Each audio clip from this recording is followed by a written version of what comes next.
ও গিন্নি, ও গিন্নি, কই গেলে? তোমাকে দেখাই যাচ্ছে না। কি হয়েছে? ওইভাবে ডাকছো কেন আমাকে? ডাকবো না? বাজার থেকে কি নিয়ে আসবো বলে দাও তাড়াতাড়ি, বাজারে যাবো। আজকে বাজার থেকে হরিণের মাংস নিয়ে এসো। অনেক দিন ধরে হরিণের মাংস খাই না, আজকে খাইতে মন চাইছে।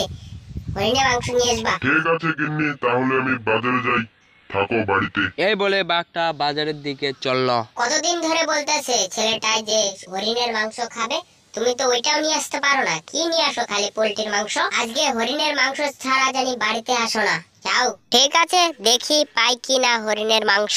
এই বলে শিয়ালটা চলল হরিণের মাংসর জন্যে।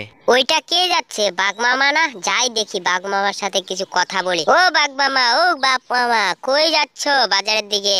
আর বলো না শিয়াল ভাগ্নে, আজকে আমার গিন্নি খেতে চেয়েছে হরিণের মাংস, তাই যাচ্ছি বাজারে। ও এই ব্যাপার, আমার ছেলেও খেতে চেয়েছে আজকে হরিণের মাংস, তাই আমিও বাজারে যাচ্ছি। চলো দুজনে মিলে বাজারে যাই তাহলে। ঠিক বলেছো শিয়াল ভাগ্নে, আমিও অল্প অল্প ভয় পাচ্ছি, ওই ভূতের রাস্তা দিয়ে আসতে লাগবে। আমাকেও পেয়ে গেলাম, তাহলে চলো দুজনে গিয়ে মাংস নিয়ে আসি। ওই বাঘ আর শিয়াল, ওইদিকে কই যাচ্ছিস রে? বল আমাকে বল। কতদিন ধরে তাজা মাংস খাই না, তোদেরকে আজকে খাবো।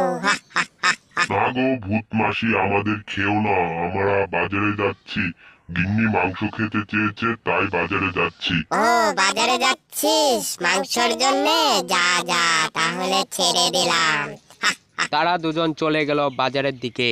বাঘ মামা, আমার তো ভয় ভয় করতেছে। এই মাংস নিয়ে যদি ওই রাস্তা দিয়ে যাই, ডাইনিটা মনে হচ্ছে তো আমাদেরকে খেয়ে ফেলবে। হ্যাঁ শিয়াল ভাগ্নে, আমারও তো তাই মনে হচ্ছে। কি করব আর, ওই রাস্তা ছাড়া তো আর রাস্তাও নেই যে যাবো বাড়িতে। হ্যাঁ ঠিক বলেছো, চলো দেখি কি হয়, আগে যাই তো। তারা দুজন চললো আবার ওই রাস্তা দিয়ে। তোরা এসেছিস শিয়াল আর বাঘ, আমার জন্য মাংস নিয়ে এসেছিস? দে দে, আমাকে দে, আমি খাবো।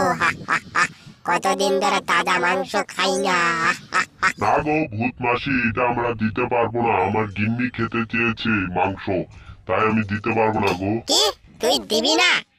তাহলে তোদেরকেই খেয়ে ফেলবো। দে তাড়াতাড়ি, না হলে কিন্তু তোদেরকেই খেয়ে ফেলবো। আমাদেরকে খেও না, দিচ্ছি দিচ্ছি, এ নাও নাও খাও। ঠিক আছে, তোদেরকে ছেড়ে দিলাম। বিকালে এসে আবার আমার জন্য মাংস নিয়ে আসবি, আমি খাবো।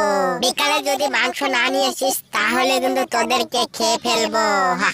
ঠিক আছে ডাইনে মাসি, আমি নিয়ে আসবো আমরা দুজনই। দে দে, আগে খেয়ে নই মাংস তাজা তাজা। ভালোই তো টেস্ট। বাঘ আর শিয়াল তারা দুজন বাড়ির দিকে চলল। জানো বাঘ মামা, আমার তো বিশাল ভয় লাগছিল আমাদেরকে খেয়ে ফেলে নাকি। তারপরে দেখলাম এখন বেঁচে গেলাম, আমি চুপচাপই ছিলাম এর জন্যে। ওইটা নয় বুঝলাম শিয়াল ভাগ্নে, কিন্তু বিকালে কি নিয়ে আসবে? বাঘ মামা, আমার কাছে একটা বুদ্ধি আছে। কি বুদ্ধি শুনি অল্প শিয়াল ভাগ্নে। আমরা দুজন এখন বাড়ি না গিয়ে চলো আবার মাংস নিয়ে আসি। মাংসর মধ্যে বিষ মিশিয়ে দেব, ডাইনি খেয়ে যেন মারা যায়, তারপরে আমাদের আর কোনো চিন্তা থাকবে না। ঠিক বলেছো শিয়াল ভাগ্নে, তাহলে চলো আমরা গিয়ে মাংস নিয়ে আসি। তারপর তারা দুজন চলল মাংসর জন্যে। মাংস নিয়ে তারা দুজন যাচ্ছিল ডাইনির ওইখানে। বাঘ মামা, আমার অল্প অল্প ভয়ও করতেছে, চলো যাই দেখি কি হয়। আরে শিয়াল আর বাঘ, এত তাড়াতাড়ি তোরা মাংস নিয়ে এসেছিস? দে দে তাড়াতাড়ি দে, খাবো খাবো। এই নাও ভূত মাসি, তোমার জন্য নিয়ে এসেছি, নাও খাও। দে দে দে, খাই। ভালোই তো টেস্ট রে। আমার গলাটা যেন কেমন কেমন করছে রে।